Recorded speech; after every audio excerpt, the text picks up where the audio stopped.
morning, everybody, and welcome back to the Solutions to Wellness podcast. This podcast brings you all aspects of health, whether that might be physical, mental, financial, or just all-around well-being. So we make it a point to reach out to local experts to get you the most influential and beneficial information on those aspects. And today we are excited to hone in on the topic of financial wellness and well-being. And we have a local expert. So Zach, if you could dive in a little bit on their background and give us an introduction. Talking money today with the money expert, Knuth. Kay owns Knuth Financial Life Planning. She's been in the industry 30 years, 11 years now, correct? On 12 years now on KFLP. Kay, welcome to the podcast. Thank you. So just dive in a little bit. Tell us about your business and what you guys do here. Sure. Thank you. So Knuth Financial Life Planning was started about over 12 years ago now, and it was because I've been in the business of financial planning for a long time, and I'm a certified financial planner, which is a CFP. And so much of financial planning and money has different ways of looking at it, and we like our model because it tends to be more comprehensive and educational and looks at people from coming from where they are and figuring out how to help them get to where they need to go. So it's harder to do this in a corporate setting like a institution or where there's more of a cookie cutter approach. Ours tends to be much more hands-on, more boutique-y, much more holistic or comprehensive. So we talk about, the mental and emotional sides of money, as well as how does money work and how to invest your money and where to invest it and what are your goals. And goals don't always have to be financial. They can be intangibles like happiness and peace of mind and sleeping at night. So this model allowed us to do it this way. And you can't always get that, and we just truly believe in it because we don't think you can just fix one part of someone's financial life and not have to look at the rest of it because they all connect. You talked about, coming from the corporate side, now moving over to your own business. What are some examples that we could give the listener of kind of that cookie cutter approach versus now here with your own business, a more hands-on approach?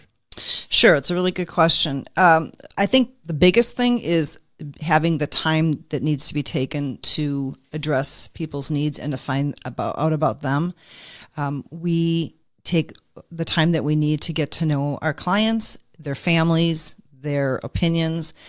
For instance, if there's couples, we always meet with both parties. We don't just meet with one person. We meet with both parties because everyone, even if one person's doing the bill paying and the finances, the other person has an opinion or thoughts or goals. So having some open communication about all of that is important. And we've had it happen where, we've had clients come to us who worked with other advisors who just had the husband at all the meetings, and the spouse wasn't part of that. And they didn't understand it. And so where that tends to be a challenge is when something goes awry, like a death, a divorce, etc., and no one knows what's going on or where things are or how they're titled or how to find them. And so that's when we tend to jump in and try to help people. But much of what we do is working with people through their life transitions. So it could be, graduating from college, getting a new job, having a baby, buying a house, a death, a divorce, downsized from a job,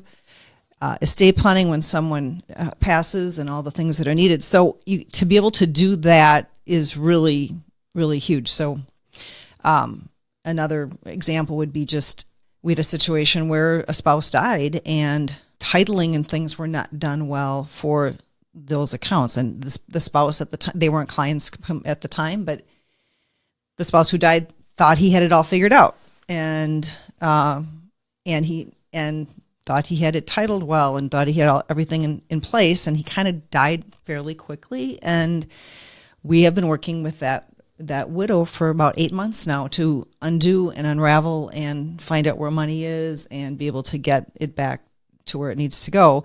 And again, no one's intentions are bad, but we do it so often we know the tricks and know what has to get done and what to avoid and what to look at. The other thing I think that is important about this is that because we do life planning, we tend to try to have people think about it in terms of what's truly important to them. And one of the first clients I had when I started my business was the parents of other clients of mine, and they lived out of state and across the country. And they were in their 60s, and their families, their two daughters, adult daughters and children, were living in Wisconsin. And they would come for graduations and birthdays and what have you twice a year. And yet they were missing all kinds of events and all kinds of things. And I just said to them, because we asked this as a life planning question, if you didn't have to worry about money or anything else, how would you spend your life, and how would you do this if it wasn't about finances at all? And they said, well, we'd be here spending time we wouldn't be traveling across the country, and we would be seeing all the soccer games and football games and concerts and church services and what have you.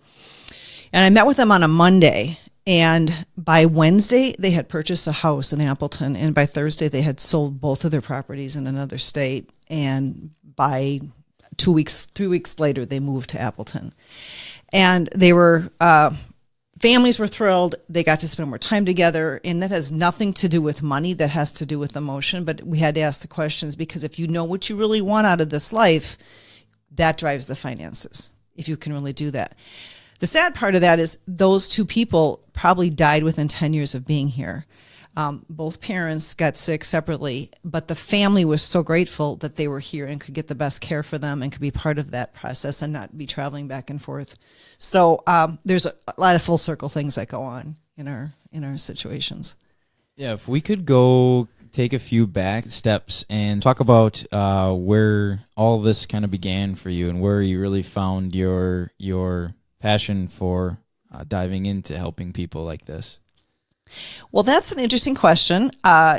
Really odd circumstance, and I'm not as old as my dates would suggest. So I graduated in 1982 from college. And for those of you that don't remember this, 82 was a huge time of depression and a recession in our economy. And so there weren't a lot of jobs available at UW-Eau Claire or on-campus jobs to get in marketing and business. But I was able to secure a job at Tillman Pulp and Paper, and was really thrilled to get that. I was there for 18 months, and it was really clear that it was probably not a good fit.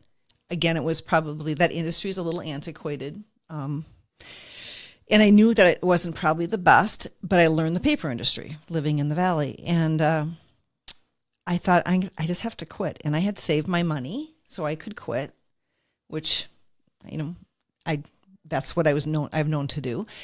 And I thought, I'm going to do write my resumes and type them up on my Smith Corona typewriter and use the whiteout to fix them and get some letters out. But I think I'm going to do some volunteer work in between. So looked in the newspaper at the time, newspaper, it said volunteer opportunities, Red Cross. I thought I could do the Red Cross. They need someone administratively 10 hours a week to do paperwork. I can do that. As long as I don't have to do blood, I can do administrative stuff. So I did that. And it was like February or March of 1984.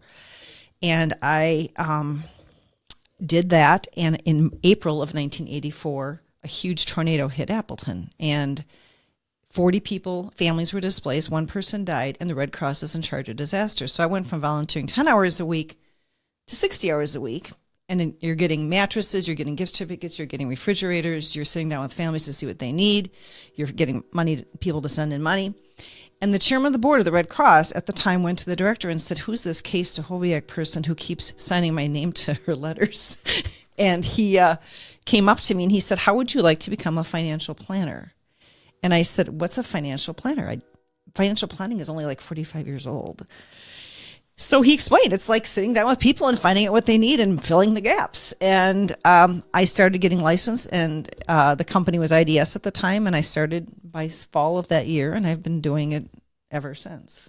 So it's about, counseling and asking questions and listening and helping to fill in those voids. But it was by accident that I got here. Didn't even know it existed. So would you say a lot of that stuff you learned doing the volunteering work, sitting down, you mentioned sitting down with families, really getting to know people, would you say that carried over and correlated directly kind of how you set up what you Sure. do in your business today. Absolutely. The best service people tend to ask good questions, and then they tend to shut up and listen and not answer the questions for people. So if you ask good questions, open-ended questions, and find out a lot of information, you can do so much better of a job. And that doesn't just relate to financial planning. That's from all kinds of industries. But absolutely, that did. I mean, I probably had a compassionate mindset to start with, and let's help people. And we do help the underdog, and we do some pro bono work, and we work with people that don't have money. And I'm part of the FPA, Financial Planning Association, and work in that as well. So, but yeah, you have to kind of want to do this. You can't fake it or pretend it. So let's dive into the nuts and bolts of investing. I'm a, let's say, 25-year-old. I am 26. Let's just say me. I just got a new job. I'm setting up my 401k. I'm looking into the future of retirement. All my focus is on getting that match with my company. Is that the only thing I should be doing? How should I be doing it? Should I do it, self-directed? Great question. And we do work with a lot of individuals in your demographic. And it's really the best time to get people if you can, because it's starting out and creating good habits on the front end. And if you don't have them or don't know about them, we want to help you get there. So first job, there's all kinds of things. You have a benefits package. And what are you signing up for? There's the 401k. What are you looking at for health insurance and dental insurance and life insurance? And what is the match? And should you just put in the amount for the match, or should you be putting more in? And what is that going to feel like on your paycheck? Should you do a Roth 401k or a traditional 401k if you have both choices? What makes sense? What makes sense there? And then it comes down to, what do you want to do? So it's really hard at 26 to say, well, I want to retire when I'm 65, and what does that feel like? Because there's so many moving parts between now and then. But we have ways to talk about that, and software and tricks to say, do it now. The one big thing we preach on is time value of money. And that basically means that first dollar you put into your retirement plan is going to make the most money. And we cannot manufacture time. So we get people to try to put as much as you can away, even beyond the match. And so that more of that money can go towards retirement. You're probably going to be the richest you're ever going to be at this time, only because you're potentially single and you don't have that many bills. And do you buy a house, and do you get married, and do you have kids? And then things get a little more complicated, and not in a bad way, but you feel like your money's being spread a lot thinner. So the other thing we do, and it's the very first thing we do with everybody, is we send and have them look at a cash flow and fill out a cash flow. And it's you can call it a budget, you can call it a cash flow, you can call it my expenses, whatever works for you.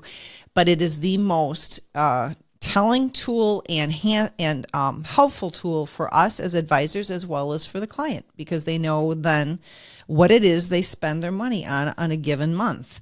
And we literally take paycheck stubs and federal withholdings and retirement plan holdings and food and recreation and gas and insurances, everything, because we forget all those little expenses when we're thinking about it. So if we have little line items to say, how often do you do iTunes, or how often do you do Netflix, or whatever those things that add up over time, we want to have it in there. And the whole point of that is to say, this is how I live. And if I'm going to do financial planning, I don't want to change how I live unless I have to. And our job is to help you get there. So if you're spending, $1,000 a month on going to bars or recreation or gambling, we might have to say, it's going to affect you here. We don't care. You can keep doing it, but that's how this is going to affect you. So it's all of it. Insurances. Are you saving to buy a house? Are you doing systematic savings? A lot of what we do is not finance, it's psychology. So we give you tricks on how to put money away and forget about it and invest it so that it's working for you and you're not thinking about it, and that every new or a car repair or furnace going out or whatever is not going to be cumbersome for you because you've already have a plan in place for that. So, as you sort of mentioned before to us, a full circle approach, not just one thing, like focusing on investments, focusing on total psychology, where the money's going, and understanding it better, and then setting up for success. So, you mentioned habits are very important. What are some of the bad habits that you see with people that are more difficult to break? And then what are some of the habits you see with, let's say, more successful clients of yours? Wow, how much time do we have? So, habits. A couple things that I'll try to keep some of this basic, but one good habit is to pay yourself first. And you probably heard this from the get-go. I try to use a bucket approach with people and say, let's put money away for, retirement. Let's put money away for your day-to-day fun. Let's put money away for long-term. Maybe you're buying a house or you have another goal, a car or something like that. So we try to create buckets so people are always saving for all their goals and they're not always trying to play catch up mentally. If I get this paid off or this done, then I'll work on another topic. But if you work on all of it at the same time and put a little bit each time, there's some peace of mind to that, or there's some comfort, I guess, in knowing that at least I'm working on my vacation budget working on my vacation fund every paycheck. Feels good. So that is one. Second is to systematize it.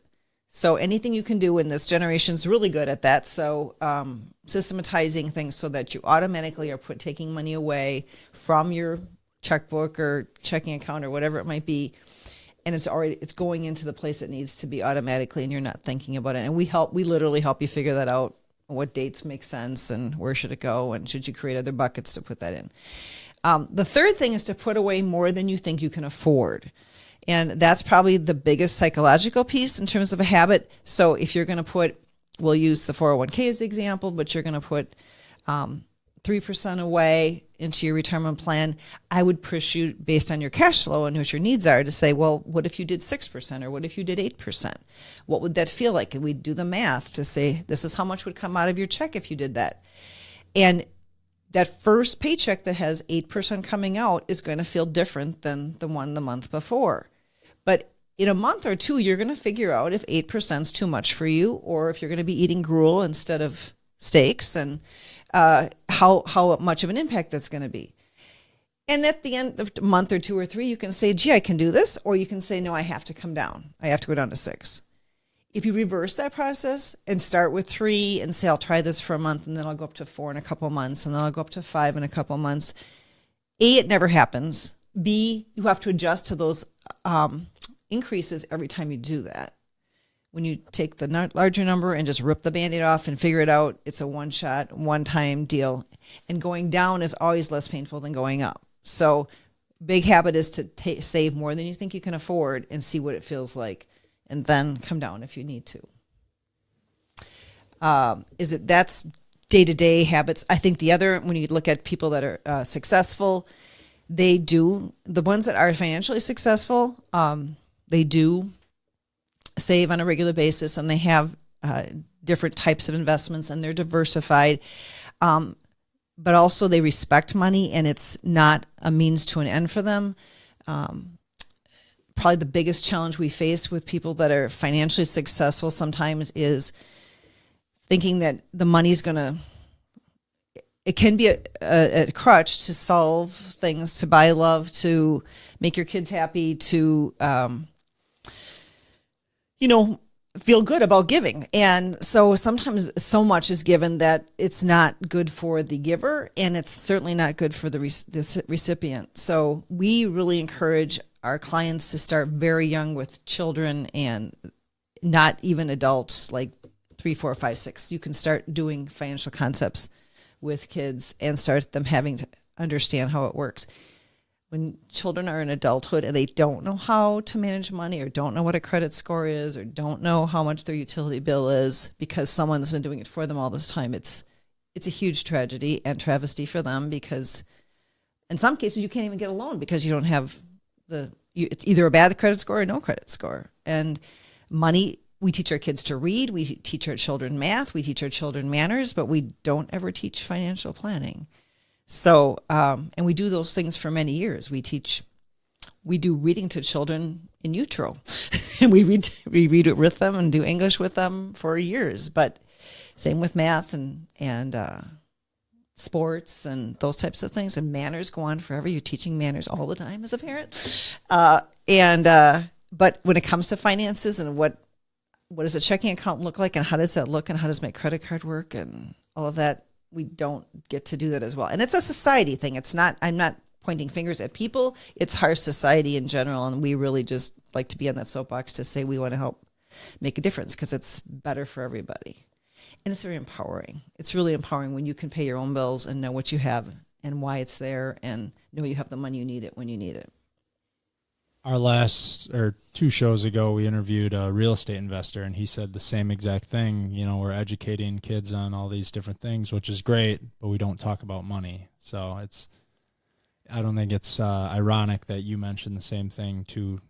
You know, I mean, he's in the financial world as well. Mm-hmm. Correct. Off air, you mentioned a great reference that I want to bring up, this being a total wellness podcast. You talked about how finance is just like physical wellness. So physical wellness isn't just going to the gym. You know, there's a wide variety of things that play into it. You have sleep, diet, obviously exercise.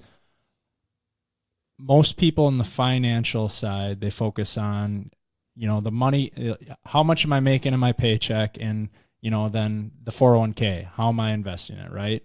So in comparison, that's like focusing all your time on the gym, but then you're going and eating a 12-pack of donuts.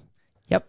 So what would be the 12-pack of donuts in the financial world? What are some big like no-nos that people like that you see quite a bit that kind of stands out as a bad habit or a negative?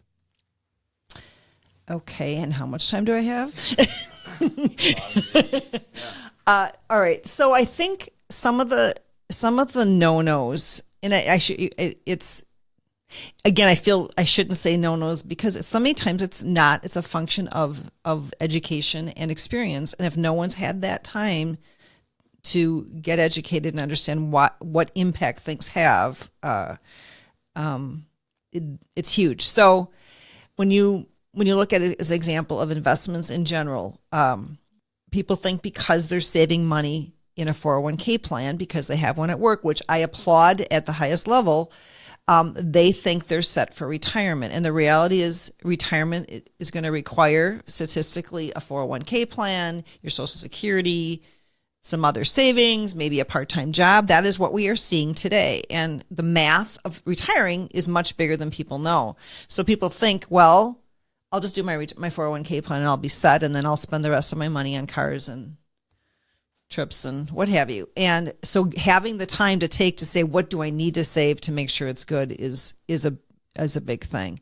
So when I say the no part of it, it's the fact that just because you have a fund in place doesn't mean it's going to be enough. And that's why people sit down with advisors and look at the cash flow and look at the software and say, what do you really need to get there? Another big no-no that's really painful for us to watch is people pulling money out of retirement plans because it's a taxable event in most cases, before 59 and a half. So you put all this money away, it's growing tax deferred, it's compounding, it's doing everything it's supposed to do, and you say, geez, I want to pay off my credit cards, or I want to buy a new car. I think I'll just pull that money out. And that's basically, if you're in a 25% tax bracket, that's a 35% hit on your, because there's a 10% penalty plus your tax bracket. It costs you 35% to get whatever it is you chose to pull out to get. So, even credit cards aren't at 35%.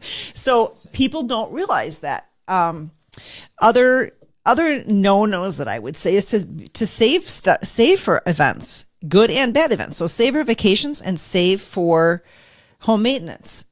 You know that every year you're going to, if you own your own house, maybe you're just starting out and you have a little, condo or an apartment or a home, and we love getting people in homes. I'm completely on board with your real estate speaker.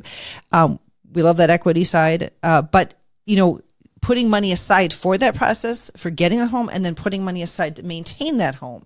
We know we're going to go to Fleet Farm and Menards and Home Depot and Kits and File and whatever it is and get stuff every Saturday for a house. I mean, it's what happens. So let's just budget for that automatically so that it's not a big deal when we need furnace filters or we need to replace the driveway or we have a roof we're doing right now or whatever it is. So those are all things that you plan for, and then it's not a big deal.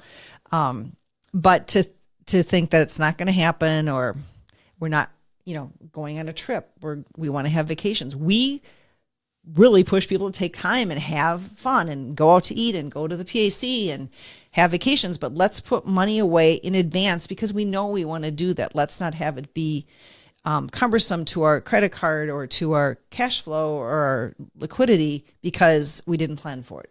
We know we do these things, so why wouldn't we just put that money away automatically? And then I'm just thinking the other is probably on the insurance side and risk management, where people don't realize the kinds of insurance. There's so many kinds of insurance, and we usually spend multiple meetings on that, from life and long-term care and disability and car and all of that. Having the right amount of insurance and not just buying it because you can afford this much. There's usually a formula-driven process, and we have software, again, that tells us how much you really need and, why you need those insurances. So, again, life insurance or people confuse health insurance with long-term care insurance. There's so many different pieces, and some people think, well, I have health insurance, so I don't need long-term care insurance. And that would be a no-no because they're not even close. They have two different purposes. So, and I guess the others would just be another no-no that I would talk about is talking about it. So we encourage people, either individuals, well, not if you're an individual, it's a little tougher, but if there's more than one party living together or bringing, I always say whoever's bringing money to the table and taking money off the table should be in the meeting. And so making sure that we're accounting for everything that we want to do and that we talk about it, so we're not blaming so-and-so because they went and blew some money on the credit card. So if you have I encourage family meetings, like on a Sunday night, have a family meeting and talk about what do we have this week? What bills do we have to pay? What do we have to buy? We have a wedding we're going to be in. How do you want to fund that? The car needs repairs. Who's going to take me to the car shop, and who's going to pick me up, and how are we going to pay for that? So having conversations about things that you have to spend money on, so it's not a negative, and doing them more often and openly really does make things cleaner and easier and less threatening, and making it positive. Generationally, I'm going to say 60 years old and up tend to not want to talk about money. We've always talked about money with our kids, but having conversations about it in general is positive, and having conversations with a person or people that you are sharing money with should happen automatically, and creating something that's non-threatening, 10 or 15 minutes a week, just to say, where are we and what else do we need to do and what we need to worry about. It's a great way to communicate things and be proactive on that. So, mentioning before a few of the differences between insurances and things like that, what would you say are some, when you're having those conversations, those meetings, or just a better understanding as financial wellness goes ourselves, what are some key terms or definitions do you find important that would be for people to kind of research a little more or better understand? Well, I think generationally, the things that the 26-year-old with a new job is going to see is, do they have a benefits package or don't they? So in that benefits package, do they have retirement plan? Do they have life insurance? Do they have disability insurance and health insurance? And what do those plans look like? Right now, one big thing for a lot of employers is to have a high deductible plan, because health insurance is crazy. It's just awful. And having a high deductible plan means you don't pay a lot, but you don't get a lot as a result. But you can do an HSA, which is a health savings account. And an HSA is something that comes off your paycheck, typically, although some allow you to fund it separately. And you can put, depending upon limits of a single person or a married couple, money away on a pre-tax basis that can be used for health costs, dental, eye, doctor's visits, etc. So you can start putting money away pre-tax and let it grow in an account. And it's one of those situations where you don't have to use it if you don't need to. So there were plans and still are plans out there. If you don't use it, you lose it. In this example, these go on year after year. So you could keep adding to your account. You could put $3,000 in this year and $3,000 next year. And sometimes employers will put some money in for you. And that is confusing for people, but it's something that's out there. So if you ever have a health care cost need, that is just a fund that's put aside for you. And if you think about it, when you're paying for it, and if you're in a 25% tax bracket, you're paying 25% less for that healthcare service because it was on a pre-tax basis. So that's health insurance or the options out there. Life insurance is truly replacing what you bring to the table financially. I jokingly say, well, we don't care, you're gone, but it's emotionally, but if you're bringing $50,000 to the table, then we need to find a way to replace that. If you're the person who mows the lawn and does all the home maintenance or takes care of the kids or whatever, that is what your value is to this family unit. And so we try to look at questions and answers and cash flows to say what do you want to happen if something were to happen? If someone died last Friday, how do you want your life to look if you're the survivor, and vice versa? That drives how much life insurance you need. Disability insurance is another, which statistically younger people have a better chance of becoming disabled than of dying, but their disabilities tend to last less time. So it's a basketball injury or a ski injury or something like that, and it's usually something that's going to fix itself at some time, where someone 50, 60, 70 tends to have a disability that tends to be more you're out of commission a longer time or for a period that's much longer than a few months.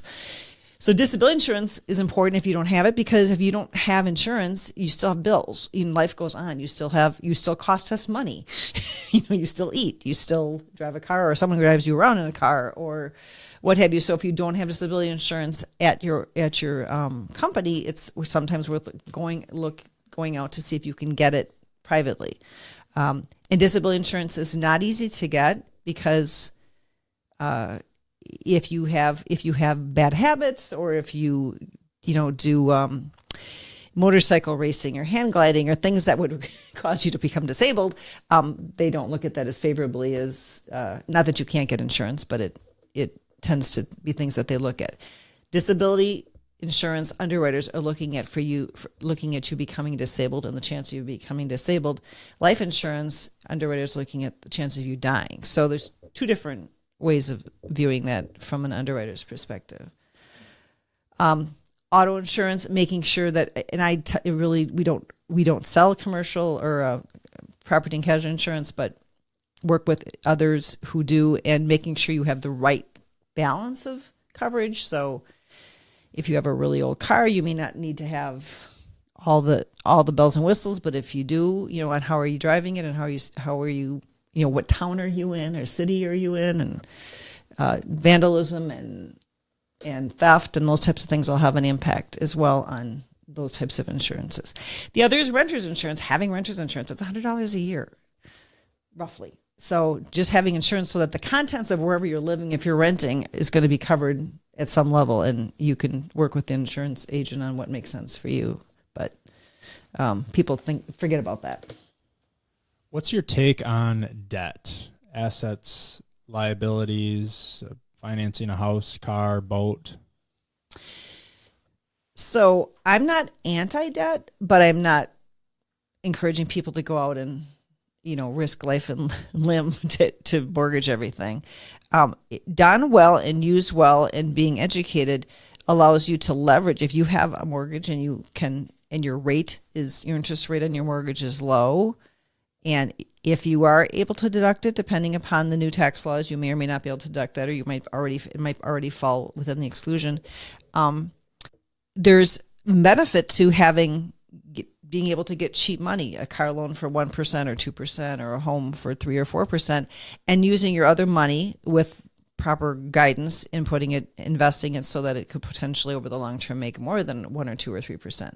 But that really would depend upon your risk tolerance, It would depend upon your cash flow needs. What else? We wouldn't take all of your money and say, go do that.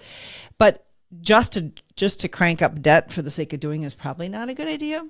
And it's a very fine line, again, because your credit score is based on all those things. So you have to have some debt, and you have to show that you can pay it every month. And paying it late doesn't count, doesn't help you. Even if you pay more than you're supposed to pay, all these little things, all these dings to your credit score have an impact. Just taking out a car loan will have an impact just because you did, even though your debt's your credit score is great. And even though you pay your bills, just taking out a new loan or having another institution check out your balances can have an impact. The other thing that ties into that, Zach, is credit scores, which we didn't care about 10 years ago. And credit scores now are just front and center on everything. And it makes sense because it's back to this financial wellness.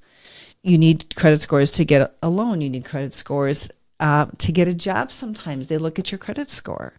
And why do they do that? Well, if you're in debt in a bad way financially, how are you going to show up? How are you going to show up for work? Are you going to be desperate? Are you going to be stressed?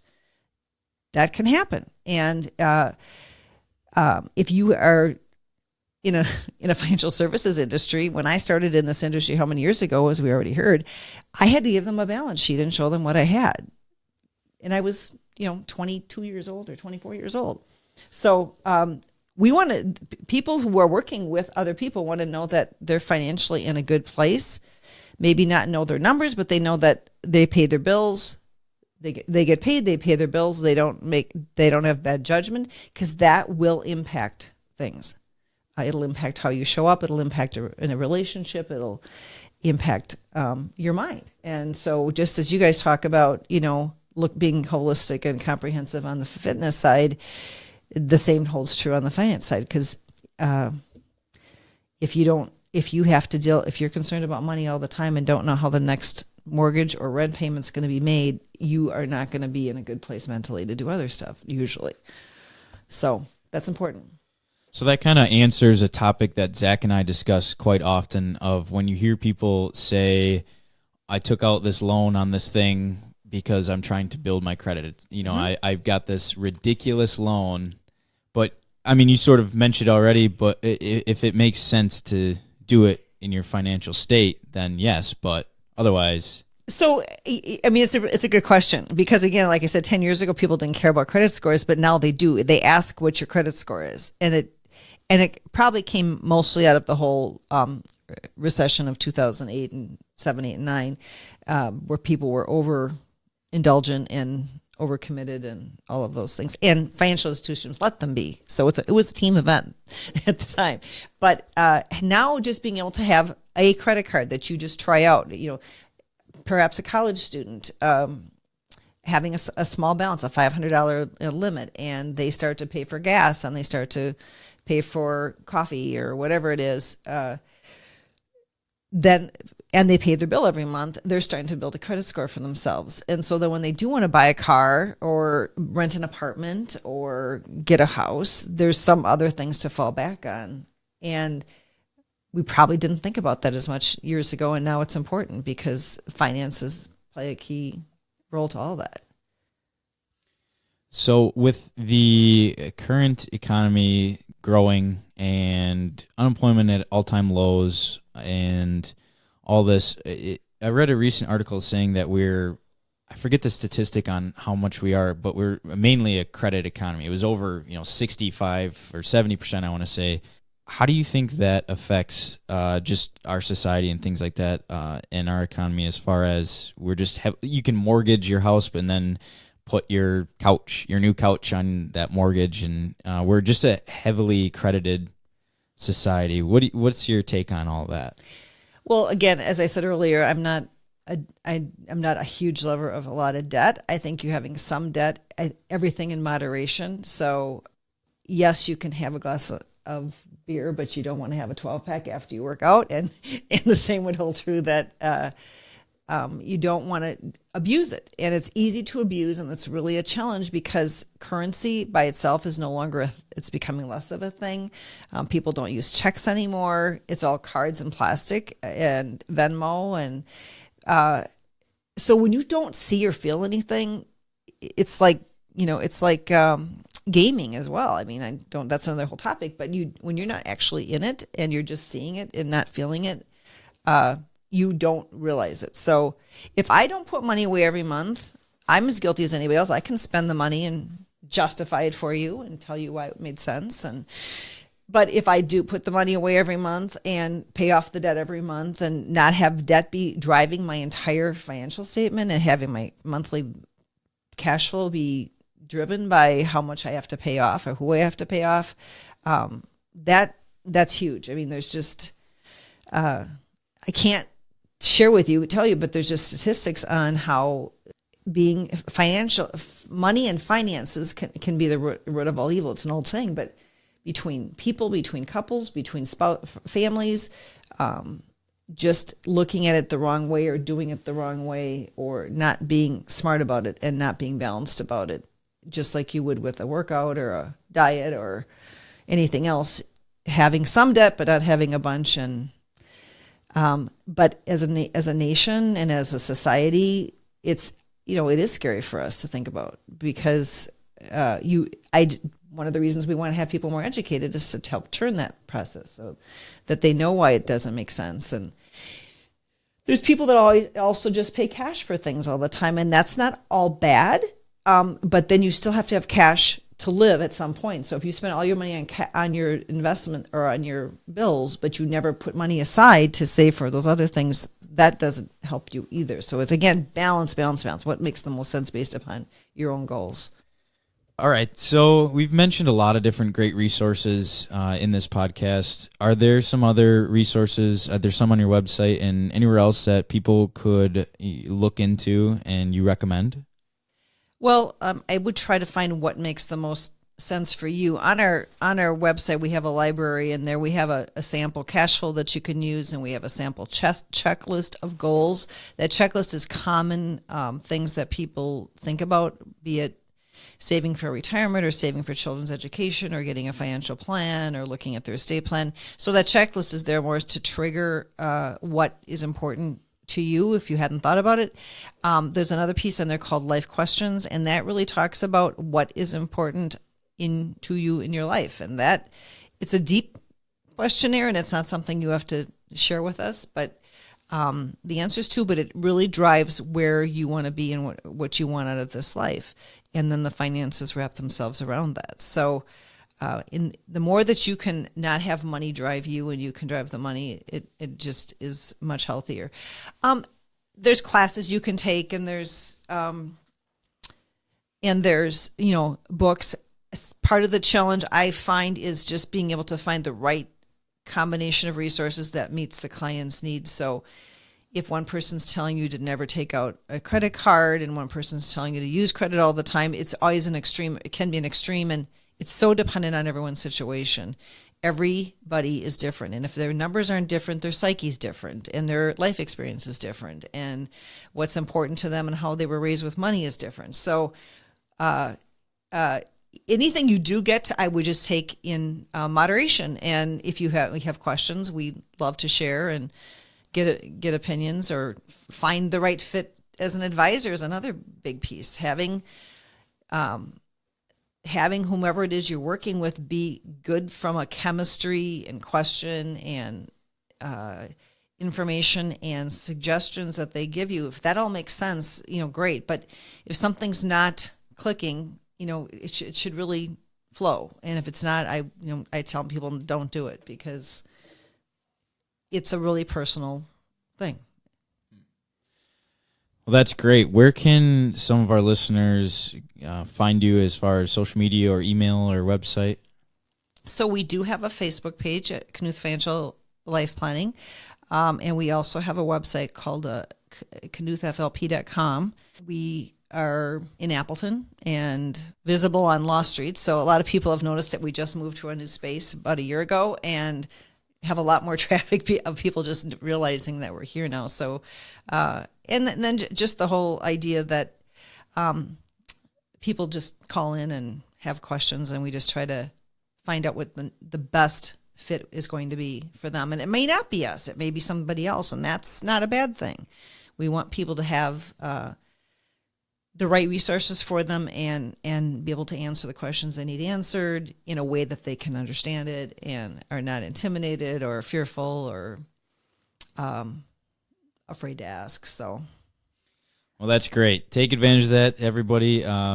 Give them a shout out and a like on Facebook, and also if you have any questions, see if they're the right fit for you. So, Kay, very much appreciate your time today and your expertise and all the information you shared with us. So, my pleasure. It was a lot of fun. Thank you. All right. To the listeners, thank you for joining us, and check out our website at solutionstowellnessexpo.com. You can find information about the Wellness Expo that brings together local experts in health and wellness to include physical, mental, financial, and spiritual well-being. It's a great event for the community, and also check us out on podcast app, iTunes podcast app, and Spotify. Give us a like and a review. It'd really help keep growing the podcast. Thanks, and have a great day.